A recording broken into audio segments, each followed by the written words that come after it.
Olá pessoal, já estamos de volta com o nosso programa de análises e opiniões aqui no Mundial Telenotícias. No programa de hoje você vai ver que as decisões do Supremo podem colocar em risco a segurança nacional.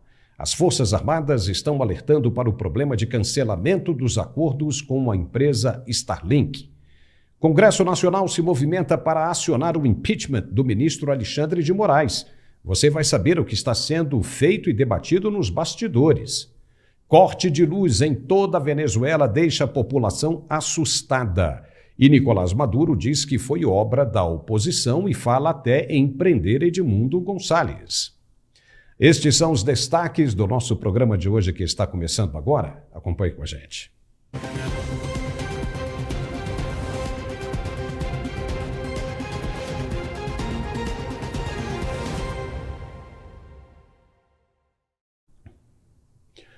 O presidente Lula não tem de se manifestar sobre a disputa entre o ministro do Supremo e o dono da plataforma X.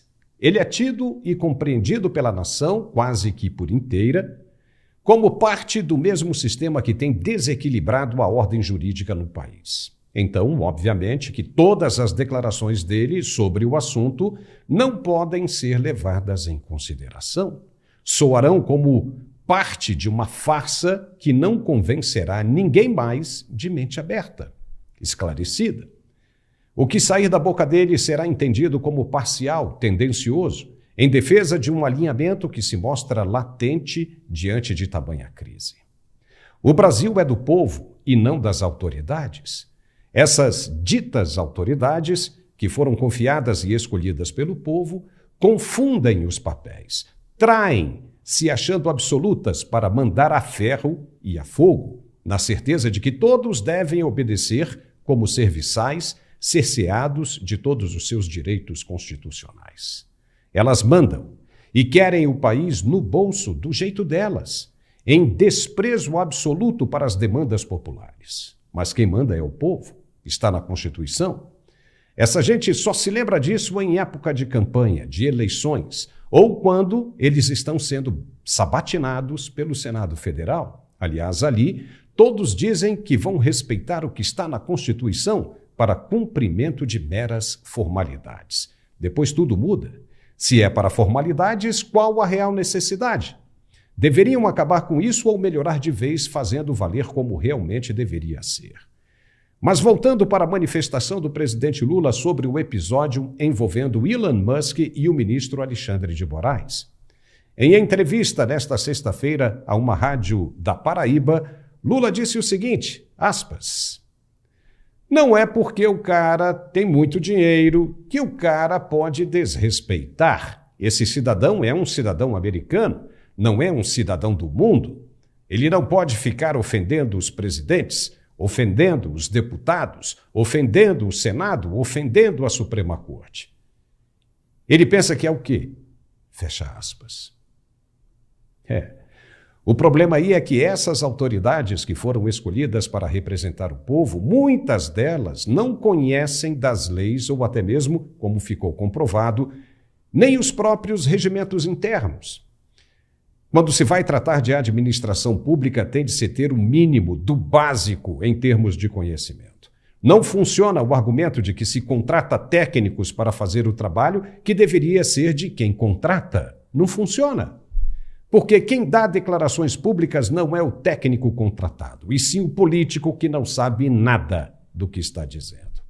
Elon Musk estava dentro das regulamentações da legislação brasileira e, como tal, ele também tem direitos assegurados. Caso contrário, seria uma ilegalidade, uma discriminação com um investidor estrangeiro que opera em território nacional.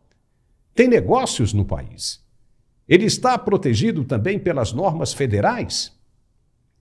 E, sendo quem é, pode se recusar perfeitamente a cumprir normas ilegais. Afinal, ele tinha amparo legal para as suas atividades, contando com um corpo jurídico, um representante no país. O próprio Supremo Tribunal Federal deveria reconhecer como correta a iniciativa do empresário. Se não, vejamos o que foi publicado pela Corte em 1996, no HC 73.454. Abre aspas. Ninguém é obrigado a cumprir ordem ilegal ou a ela se submeter, ainda que emanada de autoridade judicial. E mais, é dever de cidadania opor-se à ordem ilegal. Caso contrário, nega-se o Estado de Direito. Fecha aspas. Ou seja, foi proferida pelo saudoso ministro e também presidente da Corte, Maurício Correia. É um entendimento legal da situação. E no caso de Elon Musk, dele ter se recusado a derrubar os perfis por ordem do ministro Alexandre de Moraes, por entender que eram ordens ilegais, ele agiu como deveria, do ponto de vista dele, pois, segundo alegou e mostrou, era uma questão de censura prévia, o que deixaria estupefatos os congressistas que escreveram a Constituição em 88. O que eles mais temiam naquela época era a volta da censura e da ditadura. As interpretações de hoje são exatamente isso, escondidas nos argumentos de defesa do verdadeiro Estado democrático de direito. Não existe democracia sem a mais plena liberdade de expressão e divergência de ideias. O que está difícil de se entender nisso? Se existe apenas um lado, então é tirania. A decisão de bloquear as contas da Starlink pode ter sido mais um tiro no pé. Ou seja, o ministro está sendo forçado a tomar decisões que o levarão a um estado de complicações sem reversão. Ele tinha de tomar uma decisão e tomou, só que as consequências inevitavelmente virão. Elon Musk não é o dono sozinho da empresa Starlink. É um operador com 40% das ações, ou seja, mais da metade pertence a outros acionistas que ficaram extremamente enfurecidos com a decisão do ministro e agora querem saber a íntegra da razão. Em publicação no X, Musk disse o seguinte, aspas, SpaceX e X são duas empresas completamente diferentes, com acionistas diferentes. Essa ação absolutamente ilegal do ditador Alexandre pune indevidamente outros acionistas e o povo do Brasil, fecha aspas. E ele só se fortalece. Disse que vai manter o serviço até de graça para o povo brasileiro. Obviamente que isso não vai prosperar por muito tempo, justamente por a empresa ter outros donos, e os caras querem é saber de lucros. E aí, como é que vai ficar? Todo mundo sem internet mesmo? Todo mundo sem a única plataforma que oferece de verdade a liberdade de expressão? Porque essa vontade toda de proibir os perfis que falam o que querem, por quê? Por que não usar as leis que já existem em abundância para punir aqueles que se sentem ofendidos? A resposta é que querem fazer o país do jeito deles. As autoridades confundem os papéis e acham que a função que ocupam é uma procuração dada, ninguém sabe por quem, para dominarem o país e submeterem seus cerca de 220 milhões de habitantes aos seus mais escusos desejos de poder. Quem pensava assim era o italiano Benito Mussolini, aliado dos nazistas na Segunda Grande Guerra, lembra? Esse é o problema do ser humano. Podem passar vários anos. Não importa a evolução, sempre vai haver um descompasso no código genético para a produção de anomalias.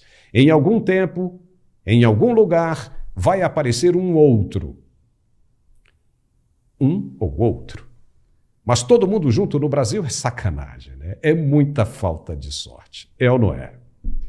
Hoje nós contamos com Gerson Gomes, diretamente da Flórida, nos Estados Unidos, para nos acompanhar e ajudar na compreensão desses fatos. Seja muito bem-vindo, Gerson. Não tem como acabar bem essa história com Elon Musk. Tem? Não tem, mas você sabe que o Elon Musk, na verdade, ele faz uma provocação muito pertinente, não ao ministro Alexandre de Moraes.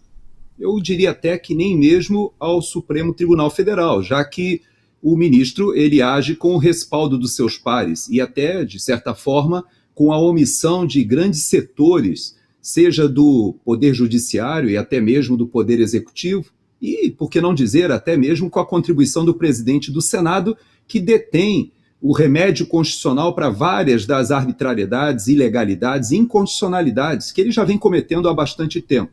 O que o Elon Musk ele provoca é a você, Paulo, a mim, é a população brasileira. Porque o que ele está dizendo é o seguinte: a minha contribuição como empresário é simplesmente denunciar, mostrar para o mundo que essas arbitrariedades, essas ordens mantidas sob sigilo, em que as plataformas eram obrigadas a censurar, ou seja, eram obrigadas a cometer um ato ilegal, isso era feito de maneira praticamente velada aqui nos Estados Unidos, foi revelado quando ele comprou o X no Twitter Files, e se você acompanhou na semana passada agora, é muito importante essa atitude do Zuckerberg, que escreve uma carta ao Congresso dos Estados Unidos, admitindo uma carta ao deputado Jim Jordan, que ele cometeu vários crimes, e admite que ele fez aquilo que o Elon Musk estava dizendo que acontecia antes da sua compra da plataforma. O que era?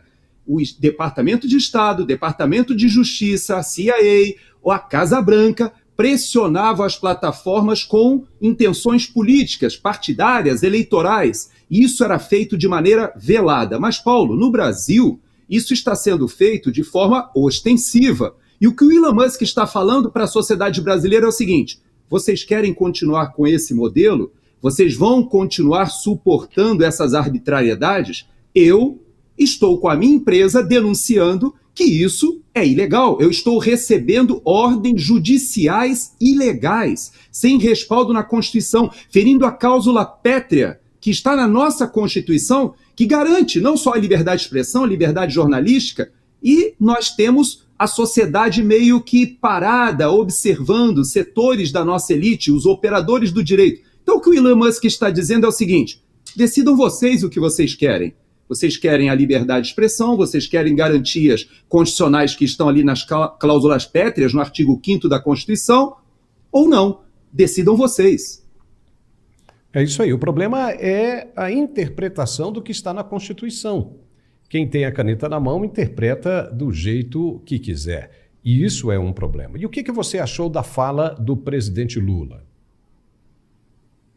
Essa foi outra peculiaridade interessante, Paulo, porque o Lula, ele só se manifestou. Veja que o Lula estava meio sumido, né? Ele e a Janja estão sumidos. Tem gente que diz, inclusive, que ela submeteu alguma cirurgia estética, porque sumiu. O Lula sumiu, a Janja sumiu, os dois meio que desapareceram e, de repente, subitamente, ele volta a dar uma opinião. Por quê? Porque o Elon Musk, com muita sutileza e sabedoria, ele colocou o presidente Lula também na equação, porque ele fez um Twitter dizendo, e eu até acho que o Elon Musk está fazendo uma avaliação equivocada, mas ele diz que o Alexandre de Moraes é uma espécie de cachorrinho de Lula, ou seja, dizendo que o que o Alexandre de Moraes faz conta com o respaldo do presidente da República Federativa do Brasil. Isso tem implicações grandes, porque eu já vi aqui nos Estados Unidos vários analistas cobrando do governo Biden, porque o Elon Musk, como nós sabemos, ele não é somente o dono da Tesla, ele não é somente o dono de uma rede social, de uma plataforma de mídias sociais como o X, o antigo Twitter. Ele também é dono da SpaceX, ele é dono da Starlink, que eu creio que nós podemos até entrar nesse assunto daqui a pouquinho. Mas essas empresas todas têm participações de muitos fundos de pensão poderosos aqui nos Estados Unidos, é verdade, mas também tem participação e tem várias parcerias com o governo dos Estados Unidos. Existem áreas e setores de muita sensibilidade. Então, Paulo, você tem toda a razão. Quando o presidente Lula se manifesta, ele reage porque o Elon Musk ele colocou na equação não somente um juiz esquizofrênico, meio maluco, meio exótico. Não, ele coloca também, além daqueles memes em que ele mostra o Alexandre de Moraes como um vilão dos filmes, ele também chama a responsabilidade o presidente da República. Por quê? existem investimentos, existe uma série de outros desdobramentos que vão muito além da questão da briga entre o Alexandre de Moraes e o Elon Musk. Olha só, quando a coisa vem errada de cima, desce com tudo para todas as esferas. Nesta sexta-feira, por exemplo, o STJ, que é o Superior Tribunal de Justiça, autorizou o YouTube a remover vídeos sem a necessidade de ordem judicial. Antes, isso era considerado ilegal porque se tratava de censura prévia. Mas o STJ entendeu que a plataforma pode proceder com a política interna, mesmo que configure crime de censura previsto nas leis brasileiras. Olha só isso. Isso não seria, Gerson, uma dualidade e incoerência de interpretações? Então, por incrível que pareça, essa decisão do STJ é o cerne da questão que está em debate na Europa, que está em debate até que mesmo nos Estados Unidos. Por quê?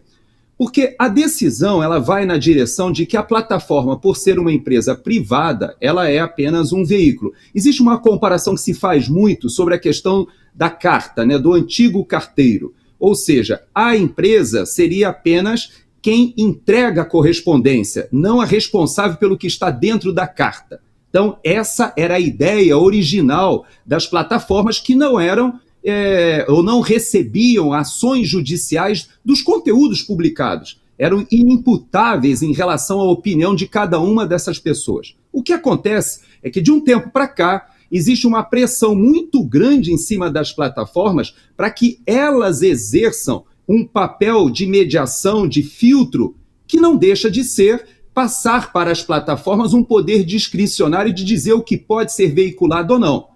Claro que existem assuntos que são mais ou menos evidentes. Pornografia, questões ligadas a, por exemplo, armas que podem estar sendo desenvolvidas de terrorismo, ações terroristas. Existem alguns assuntos que os algoritmos identificam com uma certa facilidade, mas existem outros que são muito controvertidos, em especial quando nós temos um viés político por trás disso. E nós sabemos, aqui nos Estados Unidos, se você pegar os doadores de campanha do Partido Democrata, você vai perceber que as plataformas, 90% dos funcionários dessas plataformas são doadores do Partido Democrata. Então é natural que eles façam um filtro exatamente utilizando os algoritmos para dar menos visibilidade ou para retirar conteúdos que têm uma linha ideológica, política diferente do que eles acreditam. Então, essa ferramenta, essa discussão, Paulo, ela é pertinente. Já passou pelo Senado. Quando o Senado fez aquela proposta da 2630, que parou na Câmara dos Deputados, a ideia era avançar nesse tipo de debate, que é um debate legítimo. Agora, quando você passa para liberdade de expressão, para liberdade jornalística, ou quando você cria mecanismos em que você atribui o poder discricionário a quem pode dar um viés político, aí a coisa muda de figura, né, Paulo? E pode acontecer o seguinte, né, Gerson? Isso também pode ser aquela história, né? Uma manobra para dizer o seguinte: olha, foi a própria plataforma que retirou, cancelou por causa de uma política interna. E aí, aquela pessoa que mandou retirar não aparece. Então, não configura uma censura oficial partindo de uma autoridade judicial. Se joga a responsabilidade para cima da operadora, ou seja, de rede social. Então, é um negócio que tem que ficar atento quando se trata exatamente disso. Mas é impressionante essa tendência de querer controlar o mundo, controlar tudo. Nós vamos falar um pouco mais sobre isso daqui a pouco, tá? Fica por aí, Gerson, que a gente já volta, é bem rapidinho, é só um minutinho. Nós vamos agora dar o recado de nosso apoiador, é para quem sofre de dores pelo corpo, e quem tem o recado é o Andrei Andrade. Vai daí, Andrei. Antes de eu comprar o Articulark, eu tomava o Alginax, quando eu estava com muita dor, mas só que ele só aliviava uns 2, 3 dias, depois a dor voltava tudo de novo. E diz que esses remédios assim, se a gente ficar tomando muito, eles atacam o fígado da gente, né? Aí, graças a Deus, agora nem estou tomando ele mais, depois que eu passei a usar o Articulark, nem precisou tomar mais o Alginax, graças a Deus. Olá, Paulo, é um prazer estar aqui mais uma vez para relatar, reforçar e frisar a importância desse produto maravilhoso, gente. Você acabou de ouvir mais um depoimento de uma pessoa que sofria com dor, incluiu o Articulark no seu dia a dia e passou a não sofrer mais. E é isso o que ele faz com todas as pessoas, gente. É o único produto no Brasil capaz de acabar com todas as dores a partir da primeira semana de uso. Não é exagero, isso acontece, gente, porque ele tem uma alta concentração de condroitina, magnésio, cúrcuma, vitamina D, cartilagem C2 e o melhor de tudo, gente, ele tem o ácido hialurônico ortopédico. Para quem não sabe, gente, o ácido hialurônico é uma única substância que consegue recuperar, restaurar toda a cartilagem que foi perdida. Vou dar um exemplo. O joelho desgastou a cartilagem, tá batendo osso com osso, a coluna também tá raspando osso com osso, dá aquele estralo, e aí você vai no ortopedista, faz a ressonância, descobre o desgaste, ele vai te dar duas soluções. Primeiro, cirurgia, que hoje não é recomendado. Tem erro médico, tem questão de pós-operatório, tem questão que você fica afastado. Então, para quem trabalha todo dia, para quem não pode ficar parado, não dá para você optar por uma cirurgia, correndo o risco ainda de pegar um profissional que não está nos melhores dias e aí você sofrer consequências. Então, a outra solução que hoje é a melhor solução é ácido hialurônico. E a clínica de ortopedia injeta a famosa infiltração. Só que, gente, esse tratamento com infiltração é um absurdo de caro. Tem lugares aí que chega até R$3.000 cada aplicação, sabendo que uma só não dá resultado. Tem que ser no mínimo 5 para poder dar o resultado que precisa. Então, gente, é tratamento que é muito caro. Fora o preço alto, também dói na pele, né? Porque é um tratamento totalmente invasivo, né? Uma agulha muito grande, muito grossa, que acaba infiltrando, né? E aí dá aquela dor terrível. Então você passa a dor e ainda paga caro por isso. É por isso que o Articulark é o melhor tratamento, porque esse mesmo ácido hialurônico que está presente nas infiltrações está dentro do tratamento e é por isso que ele é hoje o melhor ortopédico do Brasil. Por isso, gente, uma semaninha de uso, você vai conseguir subir, descer escada, abaixar, levantar, pegar peso, trabalhar sem sentir dor nenhuma, porque ninguém merece, né, gente? Trabalhar sentindo dor, ficar em casa sentindo dor, quando chega em casa cansado, cansada, né, quer descansar, não consegue dormir direito, porque, né, o joelho, a coluna, o braço, o ombro tá travado, e aí você acaba não dormindo direito, automaticamente não descansa, o estresse é maior, e aí você perde a qualidade de vida. É por isso que o Articulark vai transformar a sua vida, assim como tá fazendo com todo mundo. Então você que tá me ouvindo, que tá sofrendo com artrite, artrose, bursite, tendinite, fibromialgia, hérnia de disco, bico de papagaio, você que tem LER, sabe o que é LER? Lesão pelo esforço repetitivo, pessoas que trabalham fazendo o mesmo movimento todo dia, gente, isso dá uma inflamação terrível e é difícil de tirar, mas com o Articulark, tudo isso acontece a partir da primeira semana de uso. Já pega um papel e caneta, porque hoje a promoção tá incrível, gente. As primeiras ligações, os primeiros telespectadores que ligarem a partir de hoje vão ganhar até 70% de desconto, gente, até 70%. Então, gente, pega o seu telefone, chega de sofrimento, chega de gastar dinheiro com medicação de farmácia, tomando e não tendo resultado, e ligue agora para o 0800 591 4391. 0800 591 4391. A ligação é gratuita, você vai ser recepcionado pelo especialista em saúde que vai te atender, te avaliar e pode ter certeza, você a partir de agora vai ser acompanhado e o seu tratamento, eu garanto que você vai ter resultado, vai parar de sentir dor, vai parar de gastar dinheiro com medicação e vai ter uma nova vida. Mas para isso, tome uma atitude e ligue agora. 0800 591 4391. E ainda para quem ligar hoje vai ganhar o kit de pomadas. São 2 pomadas massageadoras, pomadas de fabricação própria, pomadas com ingredientes poderosíssimos. Tem erva baleeira, tem magnésio de malato, colágeno, tem também gengibre, arnica, camomila. Gente, são pomadas massageadoras. Uma é para você passar de manhã e a outra de noite antes de dormir. E hoje você ainda recebe o relógio inteligente, o tapete massageador para os pés e o melhor, vai ganhar o massageador profissional também, hein? É isso aí, tudo isso de presente para você ter uma melhor eficácia, um melhor resultado e mais rápido, porque quem tem dor tem pressa, né? Quem tem dor não quer esperar, quem tem dor quer algo para resolver rápido e o Articulark é isso. É só você ligar 0800 591 4391. 0800 591 4391. E para finalizar, o telespectador que ligar agora vai receber tudo isso em casa, não paga para receber, a entrega é muito rápida, eu coloco para você com entrega expressa para chegar o mais rápido, você ter o tratamento em casa já agora para você tratar e acabar com essa dor. E o melhor, pagamento só pro finalzinho do mês que vem, então aproveita e liga 0800 591 4391, Paulo!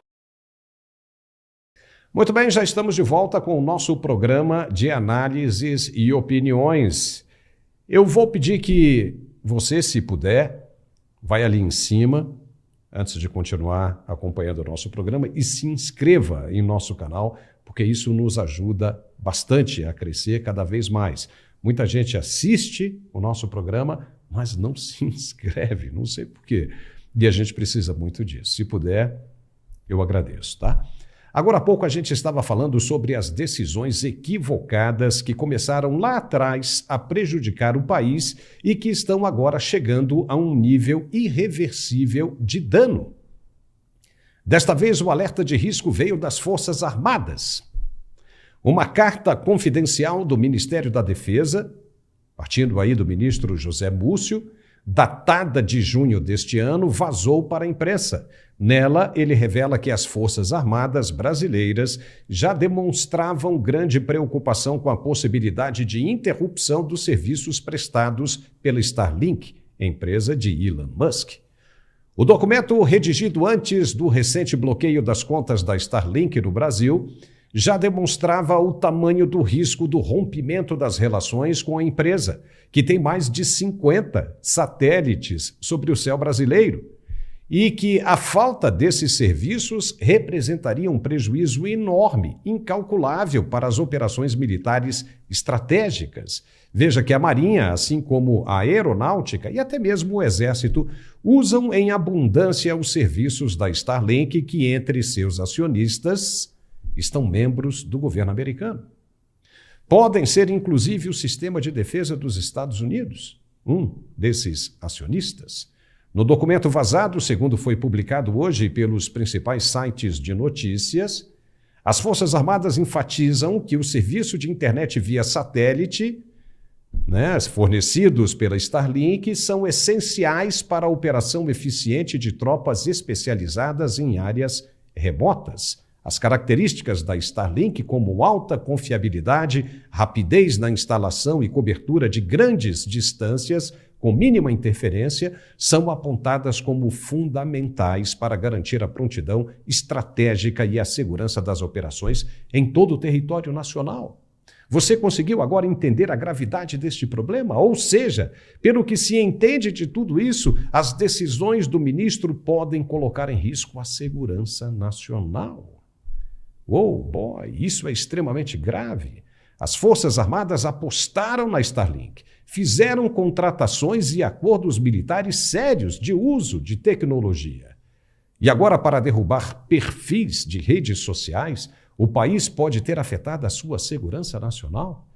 Gerson Gomes, você é um militar da reserva, mas de patente alta, coronel. Sabe o que isso representa como militar?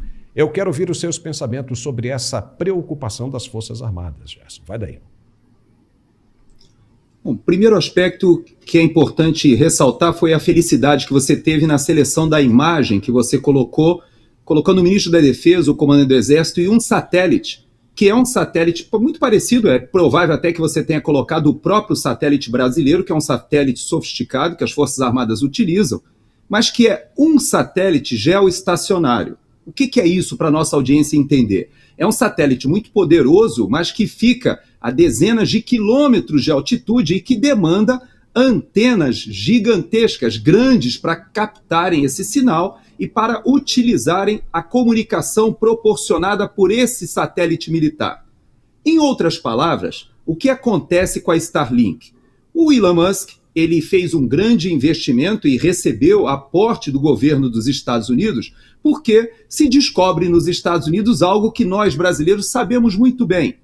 Tudo aquilo que o governo, que o Estado vai fazer é mais caro e muitas vezes mais demorado, mais burocrático, menos eficiente. Então o governo dos Estados Unidos, que tinha o programa da NASA atrasado, chegou ao ponto de perder o ônibus espacial e não conseguir colocar os seus próprios astronautas na Estação Espacial Internacional. Veja que os Estados Unidos pagavam para a Rússia para colocar os seus astronautas em órbita. E na época do presidente Trump, ele cria a Força Espacial e também faz os contratos com a Boeing, faz contratos com a própria SpaceX. E o que acontece quando a iniciativa privada vem para esse jogo, Paulo?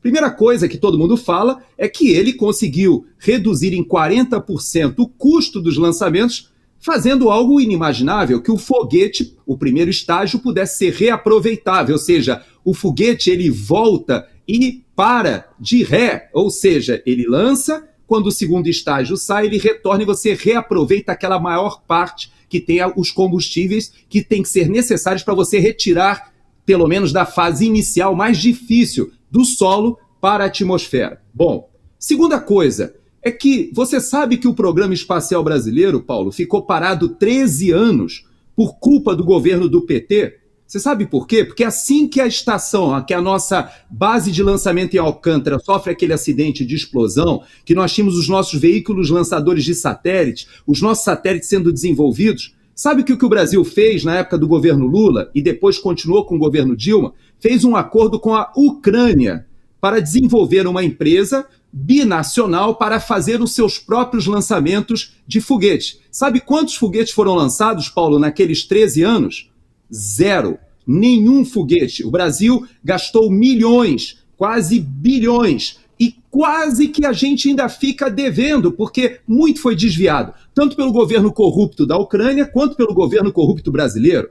Agora, por que eu faço menção a isso? Nesse interregno, o que a SpaceX fez? Em vez de ficar investindo em grandes satélites, numa órbita muito alta, ele mudou a tecnologia para microsatélites pequenos, fáceis de ser lançados e que operam a baixa altitude. A Starlink hoje, ela tem um projeto de ter quase 40 mil satélites em órbita baixa e consegue interligar o mundo inteiro com a internet. Isso para as operações militares, para você ter uma ideia, revolucionou, Paulo, a própria guerra na Ucrânia. A Ucrânia hoje ela tem os veículos que estão sendo utilizados na guerra, que são chamados de drones pelo leigo, e que para o militar ele tem outra nomenclatura, mas manteremos o drone. O drone marítimo, que hoje está atacando a própria base de Sebastopol, os navios no Mar Negro da Rússia, são drones que, na verdade, são pequenas embarcações guiadas por satélite de quem? Da Starlink.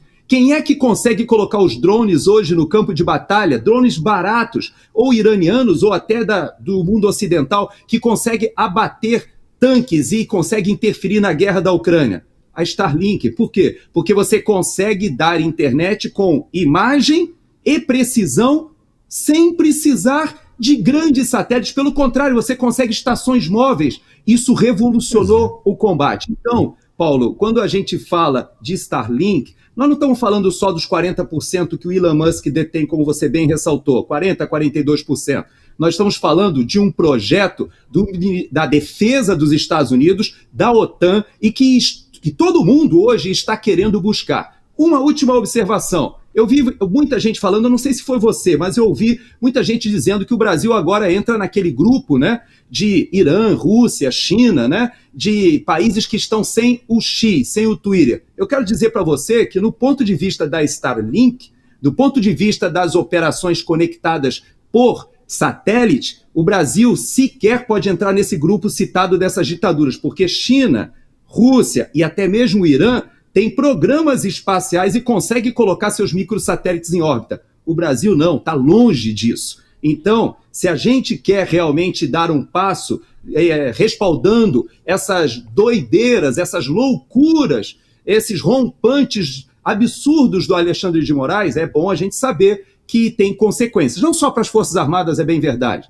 Também para o Ministério da Saúde, para as tribos indígenas, para todo o projeto que existe para a agricultura, para as áreas que precisam de sinais de internet hoje para aplicar tecnologia nas áreas inóspitas do país. Eu creio que já existem mais ou menos uns 700 mil usuários da Starlink no Brasil. Imagine você, né? Você tem postos de saúde espalhados pelo interior do país inteiro, você tem na Amazônia índios sendo atendidos, você precisa de internet, né? Você precisa desse benefício.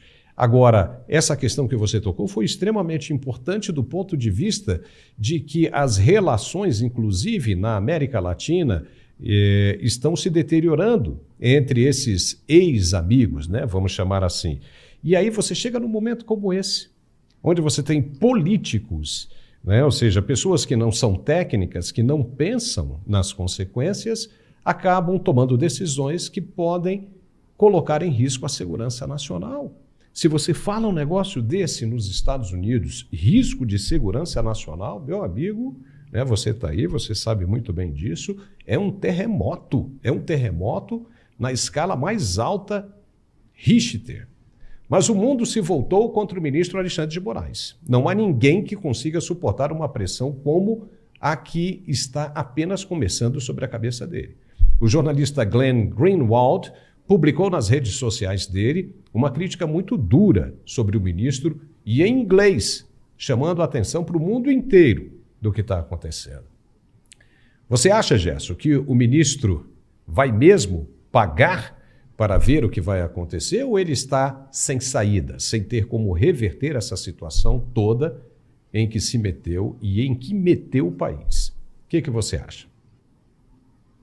Esse é um assunto que, na verdade, eu desafio a nossa audiência e você mesmo, Paulo, a refletir comigo que não é uma questão pessoal do Alexandre de Moraes.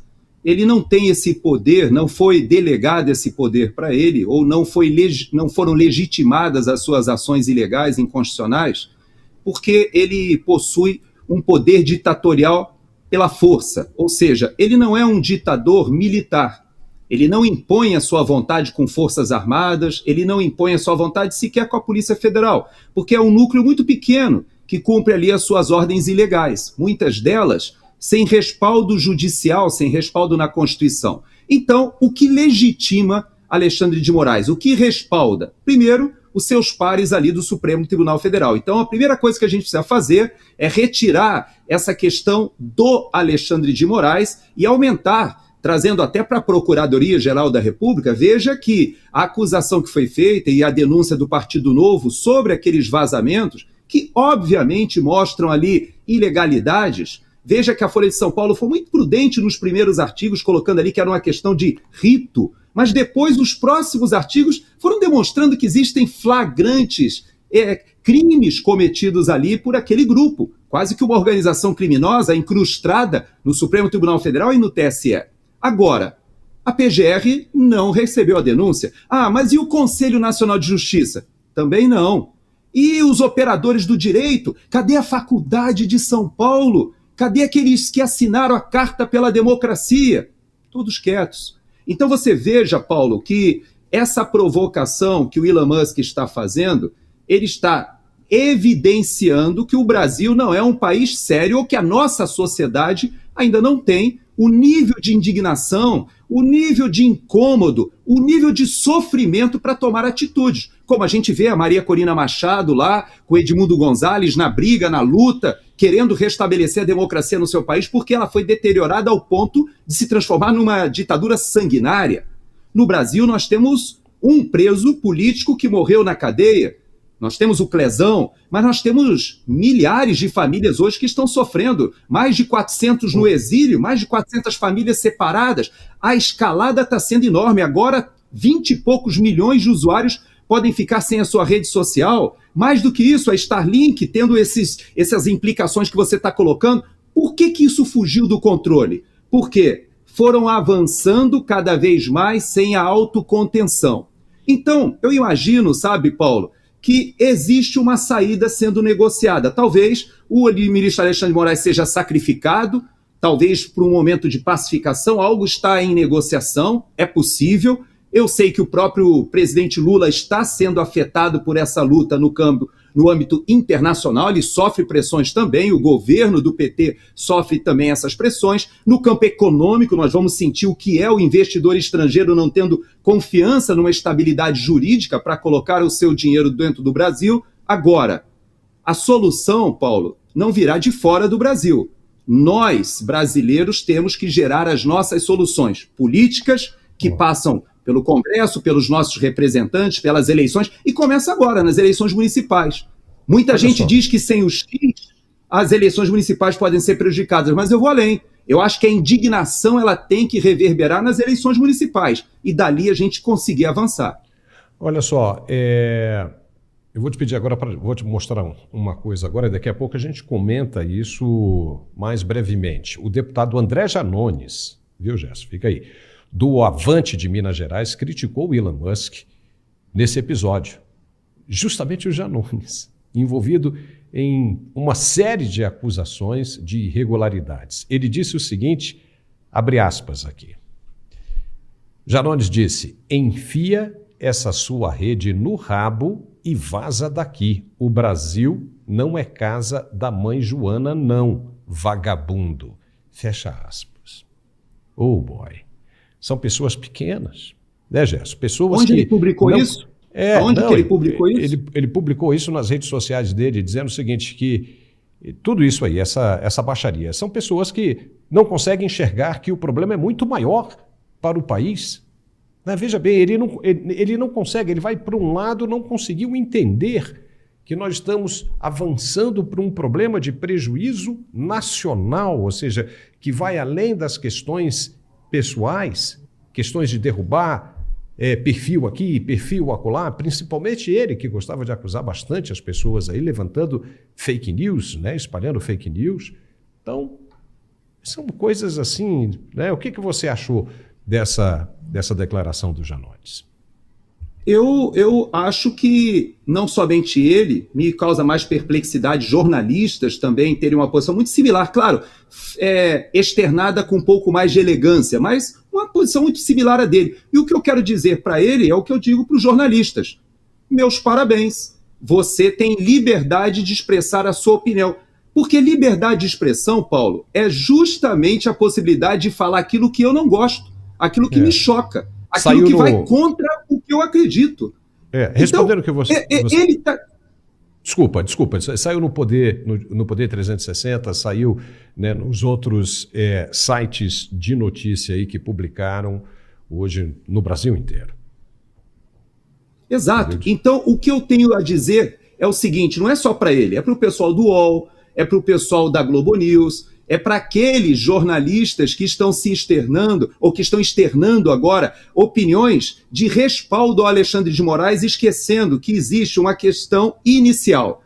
É claro que qualquer empresa tem que ter o seu representante legal. E se o Elon Musk não tem um representante legal para o X, ele precisa providenciar. Porém, o âmbito dessas disputas, e você acha que o Elon Musk não tem dinheiro para pagar os melhores advogados do planeta? É claro que tem. Ele ganhou ações na Austrália muito recentemente. Então veja que o problema não é jurídico e não é nem legal. O problema é a atitude anterior. Veja, o Elon Musk, ele se negou a cumprir uma ordem ilegal. Mais do que isso, o ministro Alexandre de Moraes, ele ameaçou de prisão a representante do Twitter. Por isso ele teve que fechar as operações. E o pior, a forma, essa arbitrariedade é feita de maneira velada, em segredo de justiça, de maneira não transparente para a sociedade, para que a gente entenda por que ele quer fechar ou caçar as redes sociais de XYZ. Qual é a razão? O que respalda? Ah, não, está em segredo de justiça. É do inquérito que há 5 anos ele mantém aberto, dos inquéritos das fake news, dos inquéritos dos atos antidemocráticos, dos inquéritos das milícias digitais. Isso é ilegal, não existe respaldo jurídico legal para isso. Então, existe um vício de origem. E o que o Elon Musk está fazendo, para os Janones e para esses repórteres, é dizendo para eles o seguinte: vocês têm o direito até de vir na minha rede me criticar, como o Alexandre de Moraes fez. O @Alexandre, que ninguém sabe como é que ele tem esse perfil, @Alexandre, com milhões de Alexandres no mundo, mas digamos que ele tenha sido sortudo e conseguiu o @Alexandre dele de maneira legítima, lícita. O @Alexandre se manifesta contra o Elon Musk na própria rede do Elon Musk. E ele não tem nenhum problema com isso. Agora, o Brasil precisa entender que existe um problema anterior, que vai desde o amigo do meu pai, lá da revista Cruzoé, vai ganhando tração, vai escalando, se transforma numa ditadura, numa juristocracia que está avançando e está destruindo as nossas instituições. Claro que isso vai reverberar fora do país, claro. Isso tem consequências fora, claro. Mas a solução tem que vir de dentro, dos Janones, que que tem que ter o direito de falar o que ele quiser e arque com as consequências. Nós temos o ordenamento jurídico que fala sobre o que pode ser feito quando alguém se sente ofendido. Agora, a liberdade que ele tem para falar é que eu quero ter também para discordar, para divergir dele. Pois é. E nós temos uma fala do ministro Alexandre de Moraes que se manifestou sobre essa questão. Vamos ouvir o que ele disse. Solta aí, produção. Em vários locais do mundo, as instituições, as legislações estão aprendendo como tratar com uma nova realidade, como tratar com uma instrumentalização por parte de alguns, uma instrumentalização ilícita, uma instrumentalização irregular de um instrumento muito bom. O instrumento é bom, as redes sociais, mas vêm sendo instrumentalizados para atacar a democracia. Esse é o ponto de vista do ministro e, de fato, as outras nações estão tratando de legislação sobre o tema. Mas é o poder legislativo quem tem que tratar disso e não o judiciário. No Brasil está todo mundo confundindo as coisas, mas é ele quem manda. Fazer o quê? O que você achou do que ele disse, Gerson? Agora, bem brevemente, para a gente encerrar esse bloco. A fala dele é muito parecida com a do Maduro, né? Você veja que o Maduro falou a mesma coisa. Aliás, por coincidência, também atribui ao Elon Musk um ataque à democracia. É ridículo essa tentativa dele avocar a si um ataque à sua pessoa, às suas ordens, como um ataque institucional, um ataque à democracia. É claro que não é. Nós sabemos o que está fazendo. Ele, sim, tem feito grandes ataques à Constituição e à democracia. Agora, como você bem disse, o local adequado para esse debate é no Congresso Nacional, não é no Poder Judiciário. O Poder Judiciário já vem tentando avançar em cima dessa questão há bastante tempo. E, como você bem disse, a Europa discute isso. Aqui nos Estados Unidos discutimos isso. A tecnologia nova, é verdade. Existem necessidades de novas análises dessa questão, da força, da concentração dessas big techs. Concordo. Agora, o poder discricionário não pode ser dele e, pior ainda, agindo de forma inconstitucional, ilegal, à margem da lei, fora do rito, como disse a Folha de São Paulo, e muito pior, com a imoralidade, com uma perseguição política que tem feito famílias de brasileiros sofrerem por causa dessa juristocracia. Tá certo. Fica por aí que a gente já volta para falar de mais outras coisas bem importantes, por favor. E agora nós temos um outro recado de nosso apoiador, é para quem sofre de algum problema de falta de ereção, principalmente naquela hora bem importante. Se você é uma dessas pessoas, preste atenção nesse recado. Exatamente, Paulo. Olha, é sempre um prazer falar com você e trazer um tratamento incrível, porque a gente sabe que o homem passa por muitas dificuldades no dia a dia. É o trabalho, o estresse, a rotina, o trânsito. Isso daí deixa qualquer homem muito cansado. E o Max Viril em uma cápsula é uma explosão de vitalidade. O Max Viril Premium tem ajudado muitos homens a tratar, Paulo, ejaculação rápida. A gente sabe que isso aí é um constrangimento. O homem prepara aquele tempo especial, fica preparado, tem vontade, mas não adianta ter vontade de entrar despreparado, porque aí 5, 10, 15 minutos, pronto, acabou. E o Max Viril Premium, gente, a primeira coisa que ele vai fazer é prolongar o seu tempo de ação, aumentar a resistência, ou seja, você consegue ter o controle do seu corpo, o controle da ereção, consegue namorar por mais tempo sem falhar, sem nenhum constrangimento, e é natural, principalmente porque o homem depois dos 30 anos, Paulo, ele também tem uma queda muito grande de testosterona. Isso vai influenciar até no seu emocional. Você que está acompanhando o programa, quantas vezes você já não acordou do nada, assim, deprimido, cansado, mesmo depois de dormir? Pois é, não é normal. A testosterona cuida de tudo isso. E o Max Viril Premium estabiliza a sua testosterona. Você que passa por estresse, ansiedade, ele diminui a ansiedade também. E isso vai ajudar muito no seu dia a dia. É uma explosão de vitalidade, traz de volta aquela eletricidade sexual. E o principal, além do controle da ejaculação, você consegue ter mais desempenho, 10 vezes mais potência. Às vezes você acha que não precisa. E aí tomou Max Viril, ele destrava o seu corpo para você atingir o máximo de potência. Ele vai trabalhar cada terminação nervosa, todo o corpo cavernoso. Eu até brinco falando que é a academia ali do Melhor Amigo, porque ele trabalha o fortalecimento muscular. Isso é muito importante. Ele bombeia mais sangue para o órgão genital e isso vai trazer sensação de volume, muito mais desejo. O apetite sexual é incrível e é natural. Faz o seguinte, já anota o seu telefone. 0800 323 0090. Anota o telefone. 0800 323 0090. Salva aí o telefone, tira um print aqui do GC e aproveita, ó. Tomando todos os dias o Max Viril Premium, ele vai melhorar todo o fluxo sanguíneo masculino. Isso é importante para quem tem problemas circulatórios. Ele vai trazer dentro da cápsula aquela dose extra de energia, mais concentração, principalmente para quem sempre, Paulo, promete que precisa tirar aquela academia do papel, precisa fazer um exercício físico para melhorar a saúde, aquele jogo de futebol com os amigos. Pois é, com o nosso Max Viril Premium você tem mais vitalidade, mais vigor, você acorda diferente. E tudo isso de uma forma muito rápida. É tão concentrado e tão forte, ele é tão rápido porque você não precisa tomar todos os dias. Uma cápsula a cada 3 dias é o resultado que você precisa. Não é incrível? Se você quiser tomar todos os dias, pode. Mas uma cápsula a cada 3 dias é o suficiente, porque ele é forte, concentrado e ainda tem nanotecnologia. Faz o seguinte, invista em você. Se você ligar agora, presta atenção, ó. 0800 323 0090. Tem desconto, frete grátis e eu vou liberar, atenção, 70% de desconto. Você vai pagar só 30%.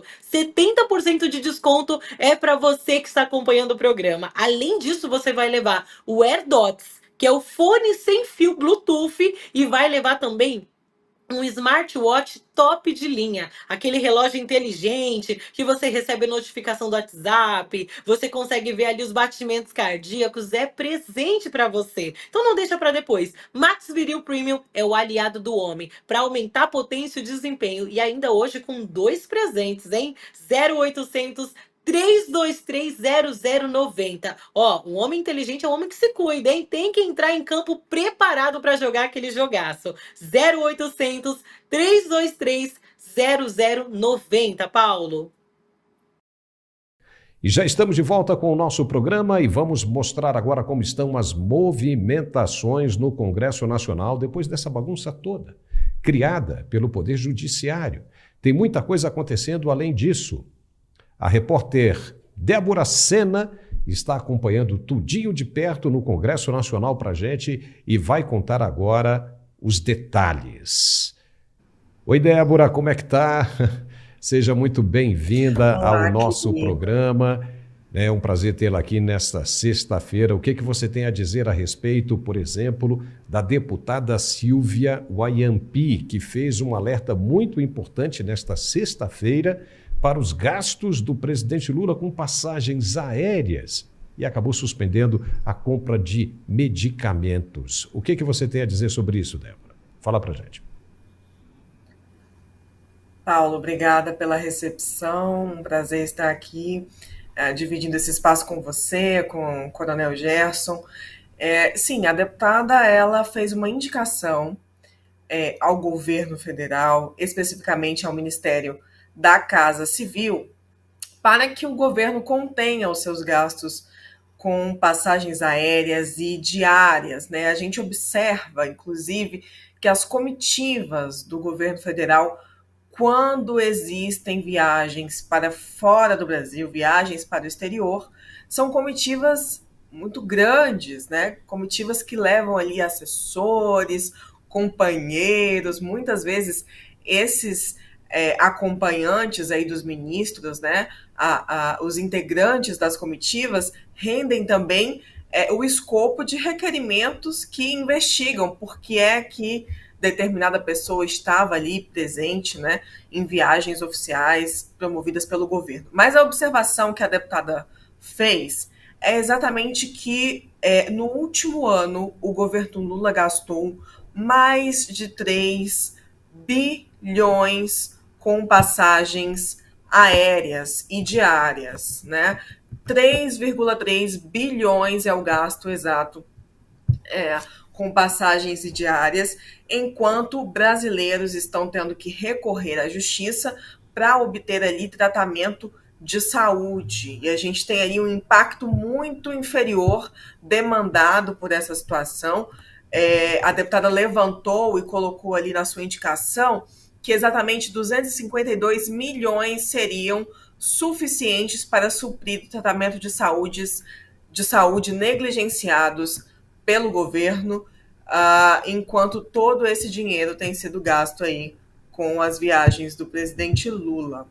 Apesar de que há também quem prefira que ele fique fora daqui, não é mesmo, Coronel Gerson? Vai ser isso aí, né? Gerson, isso é um absurdo, né? Não é possível que alguém considere isso uma coisa certa, né? 3,3 bilhões de reais, sendo que tem gente precisando de remédio, né? Que governo é esse, Gerson? Que governo é esse, cara? Nós sabemos que a gestão não é o forte do governo do PT. Pior ainda, nós já conhecemos, nós já vimos esse filme, o grupo que sobe ao poder, ele tem uma lógica, uma cosmovisão completamente diferente, e nós temos uma vantagem agora, porque graças à eleição do presidente Bolsonaro com a equipe do Paulo Guedes, nós temos um contraponto, a gente tem a capacidade de comparar. Então você veja as viagens que o presidente Bolsonaro fazia, as comitivas muito reduzidas. A Débora traz uma questão muito importante, que é esse grupo gigantesco que viaja, às vezes governadores. Você veja que há vários desses governadores de esquerda que aproveitam essas viagens e não se sabe por que eles se inserem nessas comitivas. E não somente governadores, mesmo ministros. E vamos além, aonde ficava hospedado o presidente Bolsonaro? Via de regra, nas próprias instalações das embaixadas ou em hotéis muito econômicos. E a sua equipe, inclusive as comitivas, também se submetiam a esse tipo de austeridade. Isso tudo acabou. Agora são os melhores hotéis, com jantares, tudo muito caro, tudo de muita sofisticação. E o detalhe, é um partido que se diz representante do povo, das classes mais pobres, que diz que tem uma origem junto ao movimento trabalhista, e que cada vez mais fica muito elitizado, né, Paulo? E gastando 3,3 bilhões em passagens aéreas em um ano, é coisa pra caramba, né, Débora? E me diz uma coisa, a Débora está acompanhando toda a movimentação no Congresso Nacional, toda essa conversa de bastidor, e como é que está a situação do impeachment do ministro Alexandre de Moraes, Débora? Você tem alguma informação sobre isso? Tenho informação aí. E tenho bastidor quente, né, Paulo? Eu até compartilhei com você que quando surgiu ali o pedido de impeachment, um novo pedido de impeachment que tem potencial para ser o maior da história, isso é o que a oposição diz, né, foi feita uma coletiva de imprensa no Salão Azul, e eu observei que os senadores, até mesmo aqueles que antes não eram partidários do impeachment do ministro Alexandre de Moraes, agora passam a discursar exatamente dentro desse espectro, pedindo a queda do ministro, o afastamento do ministro Alexandre de Moraes. E eu falo que o bastidor é quente porque nós até nos divertimos bastante com essa história que eu vou trazer aqui para vocês. Eu cheguei a questionar o senador Flávio Bolsonaro, que em outra ocasião, no programa Roda Viva, chegou a dizer que não é a favor do impeachment dos ministros, né, e que acreditava naquela época numa autorregulação. Mas a notícia boa agora, Paulo, é que o Flávio Bolsonaro, que é sim um líder, um grande líder dentro do Senado, agora diz, inclusive, que nunca disse que era contra o impeachment. Então, se ele está assim, afirmando que agora é a favor, é partidário, está tudo certo, né? Então, a gente tem ali uma coerência, um alinhamento.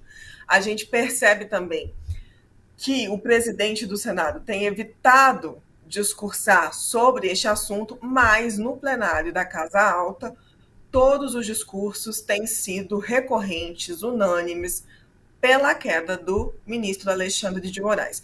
E o que a gente sabe também é que essa questão é um compromisso que terá que ser assumido, né, pelo então presidente da CCJ, Davi Alcolumbre, se ele quiser de fato ser o próximo presidente do Senado. A gente sabe que há uma convergência muito forte em torno do nome do Davi Alcolumbre, mas ele vai precisar sim se comprometer aí com essa questão. Então, para quem acredita, para quem espera que isso aconteça, muito provavelmente as coisas vão enveredar neste sentido ali pelo Senado. Gerson Gomes, mas a gente vai ter que... A gente vai ter que ter o quê? Paciência, né? Que você disse aí? Vai sim. Gerson, eu acho que a gente está sentindo falta daquela tranquilidade que era o Supremo Tribunal Federal, hein? Nada disso, né, deveria estar acontecendo. Nada disso era necessário. E tudo com esse papo de defesa do Estado democrático de direito. O que você acha dessa movimentação agora de até os aliados, até a gente da oposição, como a Débora disse aí, apoiando, já entendendo a necessidade de se mexer no Poder Judiciário? Bom, primeiro eu quero te elogiar e até me desculpar que eu não cumprimentei a Débora de forma correta quando começamos esse quadro aqui. E eu quero te cumprimentar por quê, Paulo? Porque, como eu disse já numa das primeiras falas do nosso debate hoje, eu acredito muito que o Elon Musk ele faz uma provocação à sociedade brasileira que tem que resolver os seus problemas no parlamento.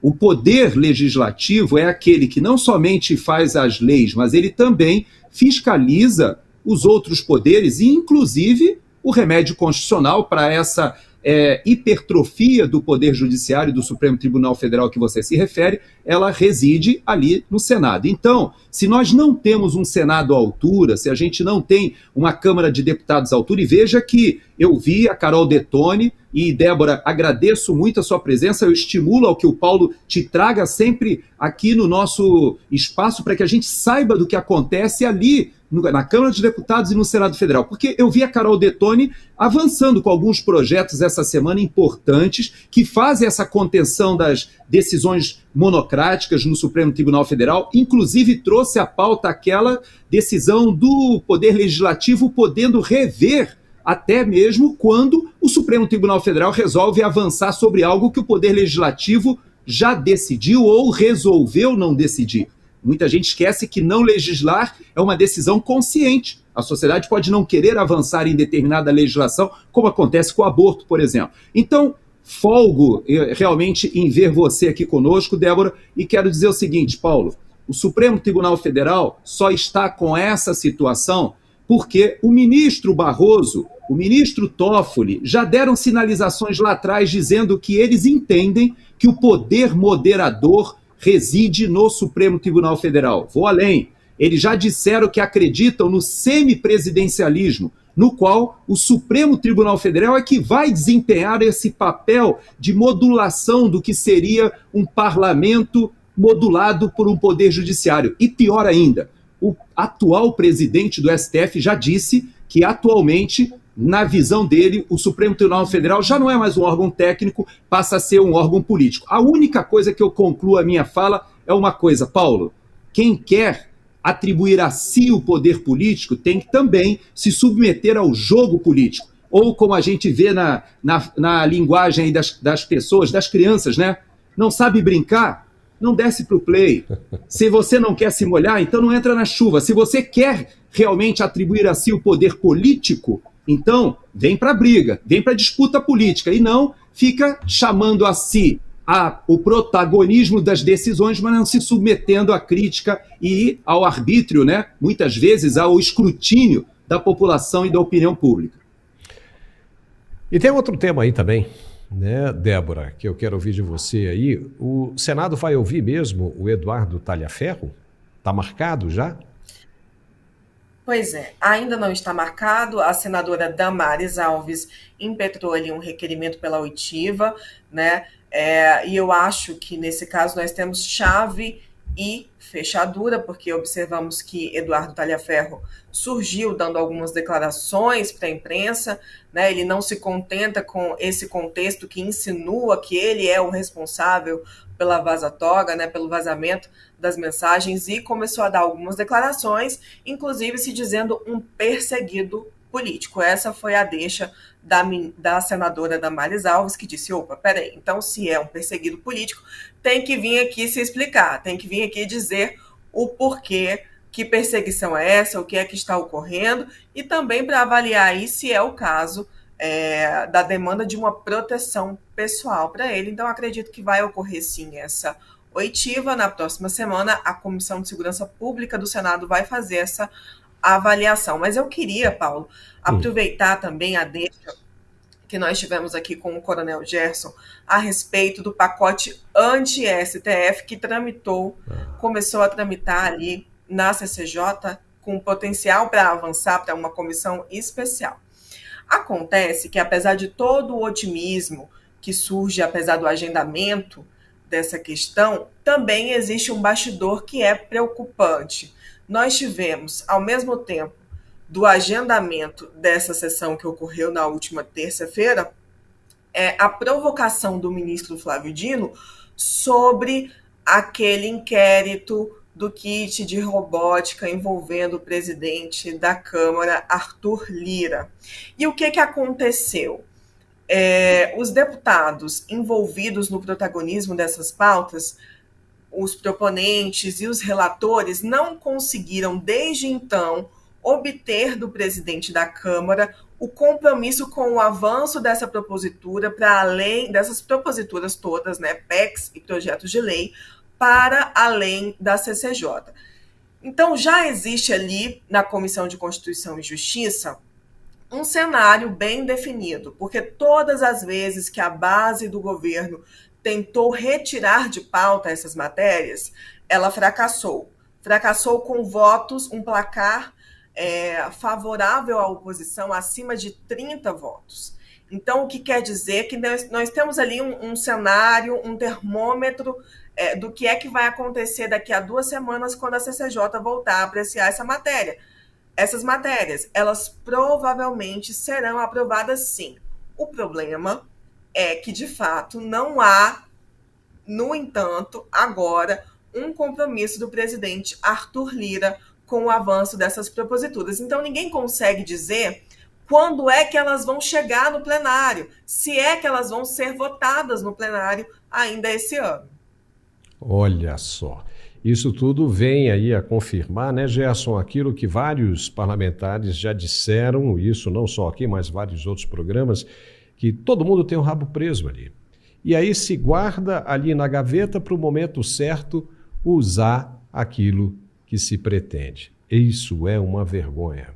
Né, Gerson? Rapidamente aí o seu comentário sobre isso, para a gente partir já para a próxima. E o próprio Arthur Lira tem a chave disso que você acabou de falar, né? Porque já foi aprovado no Senado a questão do foro privilegiado ou da prerrogativa de foro. Isso está na gaveta do próprio Arthur Lira, que poderia já ter aprovado na Câmara dos Deputados, desfazendo essa questão do rabo preso, como você colocou. Mas também não podemos esquecer que as eleições municipais estão aí. E o próximo presidente, seja como você citou, Débora, a questão do Senado, que o Alcolumbre é o grande cotado, mas existe também o candidato do próprio Arthur Lira. E ele também faz o jogo e as eleições municipais serão a caixa de reverberação dessas articulações. O que emanar das urnas agora nas eleições municipais vai ter influência sim. O próprio Alcolumbre quase não foi reeleito, foi por pouco que ele não retornou ao Senado. Ele sabe que ele também precisa desse apoio das urnas. E as urnas vão falar alto agora, esse ano, nas eleições municipais, que são as nossas midterm elections, né? Eleições de meio de mandato que a gente tem aqui nos Estados Unidos, são as eleições municipais do Brasil. Olha, eu estou gostando desse bate-papo, mas a gente está com um tempo curto e eu vou depois convidá-los para a gente bater um papo bem longo, um programa inteiramente para a gente discutir sobre essa questão. Tá legal? Débora, muitíssimo obrigado pelas suas informações e agora você já sabe que você vai voltar sempre. Obrigado, viu, Débora? Até a próxima. E agora nós vamos falar de Venezuela, a capital Caracas e grande parte do restante do país também ficaram sem energia elétrica na madrugada desta sexta-feira, 30 de agosto, informou o governo, atribuindo o apagão à sabotagem pela oposição, sem fornecer evidências para a alegação. Os moradores de Caracas relataram que a energia foi interrompida em suas casas por volta das 4 horas da manhã. Veja. Lo que yo sé es que yo me desperté a las 4:49 de la mañana. Justo a esa hora me estaba levantando para ir al baño y se fue la luz en ese momento. Me paré, fui al baño, regresé, me asomé por la ventana y vi que no había luz en mi zona. Yo vivo en Palo Verde, al este. Y dije, bueno, es nada más acá. Pero cuando me fui a la sala para asomarme por el balcón, vi que era en toda la ciudad, porque tengo vista para toda la ciudad. Y efectivamente no había luz. Entonces salí buscando a ver si podía resolver por otra vía, pero ya veo que en ningún lado no hay semáforos, no hay comercio. Estoy aquí tratando de comprar para desayunar, pero obviamente no hay. Entonces, eso es lo que sé. Tenía tiempo que no habían estos apagones, parece que es nacional, es grande. Pues, y ya la semana pasada hubo uno, pero por espacio de microsegundos, no sé, fue muy rápido. Ahora, un apagón largo así como este, tenía... Ficou complicado. Trabalhadores se reuniram no lado de fora das estações de metrô ou em restaurantes escuros sem saber quanto tempo a interrupção duraria. O presidente Nicolás Maduro, que está em um confronto direto com a oposição sobre o resultado da eleição presidencial de 28 de julho, frequentemente atribui ataques à rede elétrica a seus rivais políticos, acusações que a oposição sempre negou. O ministro do Interior, Diosdado Cabello, disse à televisão estatal, pouco antes das 10 horas da manhã, horário local, que a energia começaria a ser restabelecida em breve, começando pela capital, reiterando as alegações do governo de um ataque. Gerson Gomes, para a gente encerrar, o que você achou disso, hein? Até o Edmundo Gonzalez está correndo o risco sério de ser preso. Corre esse risco de ser preso, mas eu vou reproduzir as palavras do senador Rick Scott, aqui da Flórida, que ele é o representante que está concorrendo à reeleição agora, é apoiado pela comunidade brasileira e também pela comunidade venezuelana. Ele colocou no Twitter dele, no X, dizendo que o Maduro ele tem que entender que não existe retorno para o avanço democrático, ou seja, para o reconhecimento do Edmundo Gonzalez e do próprio esforço da Maria Corina Machado. Esse apagão, embora tenha tido toda essa repercussão, Paulo, na verdade, se você sair da capital, Caracas, se você for para os estados, ele agora atingiu 14 estados na Venezuela, se você sair do centro, você vai perceber que a população já está com uma rotina de horários sem energia elétrica, já há bastante tempo, inclusive sem água também, porque parte do sistema de bombeamento necessita de energia elétrica e não tem estações de acumulação de energia para que você possa manter esse serviço 24 horas. Então, a população já está sofrendo. Nós tivemos o absurdo de o país que tem as maiores reservas de petróleo no mundo não ter gasolina para sua própria população e teve que importar gasolina refinada do Irã. E um navio esse que só foi autorizado a atravessar ali o Caribe em direção à Venezuela por uma concessão dos Estados Unidos à época. Então você veja que a situação é muito crítica. Maduro não tem como se sustentar, assim como o Alexandre também não tem como se sustentar no Brasil. São situações similares e argumentos similares. Ambos dizem que são atacados e que o ataque é contra a democracia. Não houve nenhum ataque às infraestruturas críticas ali da Venezuela, não houve nenhuma ação externa. O que há sim é um colapso do próprio governo Maduro e que, se não se cuidar, ele não chega ao fim do seu mandato. Porque lembremos que o Edmundo Gonzalez foi eleito, há esse risco dele ser preso, claro, mas ele só tomaria posse, pelo que está na legislação da Venezuela, a partir de janeiro. Então nós temos aí alguns meses para que o Maduro consiga fazer como aquele desenho da nossa época de infância, né, Paulo? Saída no caso dele, pela esquerda. Pela esquerda. Gostei, Gerson. Chegamos ao final do nosso bate-papo de hoje. Muito legal. E muito obrigado. Valeu demais. Nos vemos de novo na segunda-feira, hein? Não se esqueçam. Um grande abraço e até lá. Até segunda. E nós também ficamos por aqui com o nosso programa desta sexta-feira. Se você gostou, nos dê um like e se inscreva, por favor, para ter sempre o nosso programa ao seu alcance. Precisamos muito que você faça isso. Muito obrigado por tudo. Um forte abraço, um bom fim de semana e até segunda-feira. Até lá!